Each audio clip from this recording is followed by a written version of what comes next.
This is Joe Tillman. Welcome to part 2 of the Old Mission Immigrants. In this segment, I will be discussing how Europeans of this era got to America. Coming to America. The process. Sign immigration papers from the European kingdom. The immigrant had to go to a governmental center in their kingdom to apply for a pass document to leave the kingdom legally. Finance the journey. I will talk about this on the next slide. Depart European ports. I will have a map showing the port cities. Wait for the ship. Today we travel by planes and trains. They have scheduled departure times. Most of the ships of the 1850s were sailing ships, so there were no timetables and people had to wait for the ship to arrive and buy a ticket. Cross the Atlantic.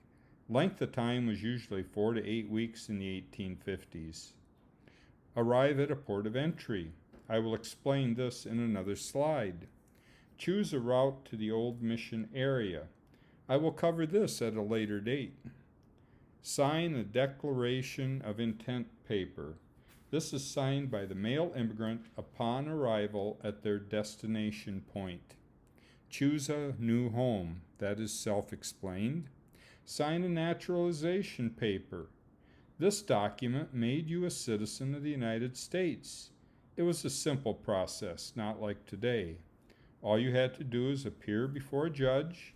He would ask you some questions, and generally you were approved to become a citizen.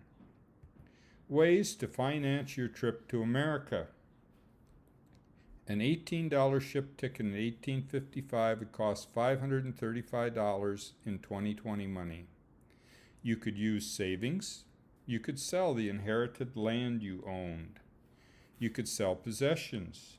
You could borrow money. You could go to America, work, return to Europe, and bring your family to America. Always remember U.S. wages 5 times higher than those in Europe. The Grand Duchy of Baden offered stipends to entice people to immigrate to lower their population. Some rivers, tolls, and railroad tickets were waived or reduced on the routes to the departure ports. Railroads and shipping companies had a vested interest to keep prices affordable. Ports of departure. The 3 ports that were commonly used in the 1850 were Bremen, Germany, Antwerp in Belgium, and Le Havre in France. Sometimes immigrants would go from the European mainland to England and travel from there. I know the caption says that immigrants went by land. However, the Czech immigrants of southern Bohemia would travel up the Vltava River. The Vltava River would meet up with the Elbe, and then they'd make their way to the city of Bremen and depart from there. Surname spellings and records. Cursive writing was used for most records until the late 1920s. The time frame varies by states and countries. It was and continues to be difficult to read some of the cursive writing. It depends upon the quality of the document, how much the ink is faded, and the recorder's handwriting. While doing research on the Kip family, whom I'm descended from, I encountered some creative ways to spell their surname. Keep in mind that the immigrants did not always speak perfect English. Kip was spelled K-I-E-P-E in Westphalia, Germany.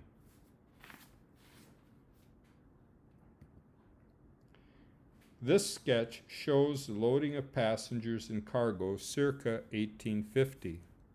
Notice the size of the ship in comparison to the people that are boarding it. This part of the ship is called steerage.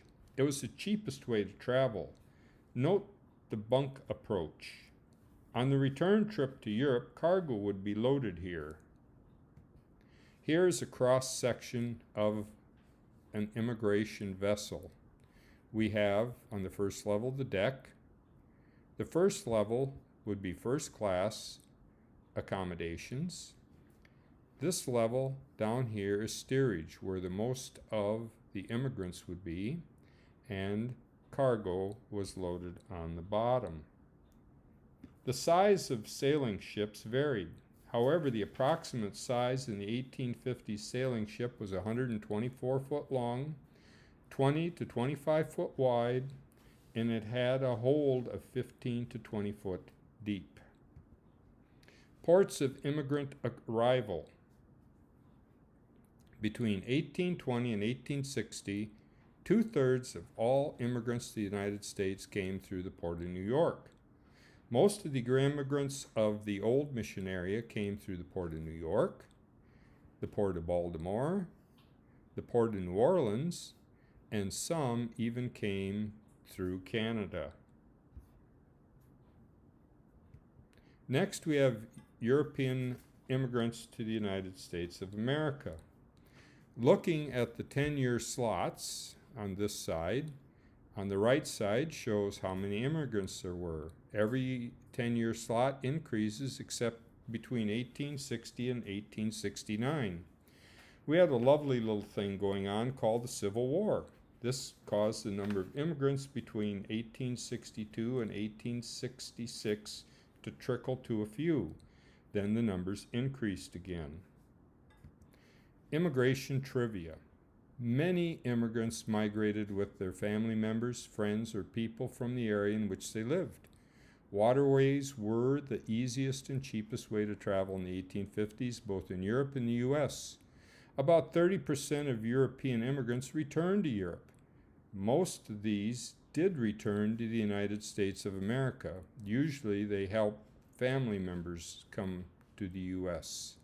The average sailing ship in 1850 spent 44 days crossing the Atlantic Ocean. The average crossing in 1875 was 9.7 days. What's the big difference? In 1863 was the last year that sailing ships outnumbered steamships. Quite obviously, steamships could make the trip faster. Shipping trade for passengers became competitive. At one point, there were nearly 50 shipping companies. Passage on a ship was $18 to $25 per person in 1850. By 1870, the price dropped to $20 and it fell as low as $10. Children traveled at reduced prices. In 1855, the railroads reached Dubuque, Iowa, but did not cross the Mississippi River. In 1857, railroads reached Prairie du Chien, Wisconsin. By 1860, railroads connected all states east of the Mississippi River, thus making immigration easier. Between 1850 and 1860, the population of Iowa tripled. Keep in mind that the cost of a ship passage ticket was about 3 weeks' wages for the average person. This brings us to a close on how immigrants arrived in America. Thanks for listening. As the Czechs say, ahoy!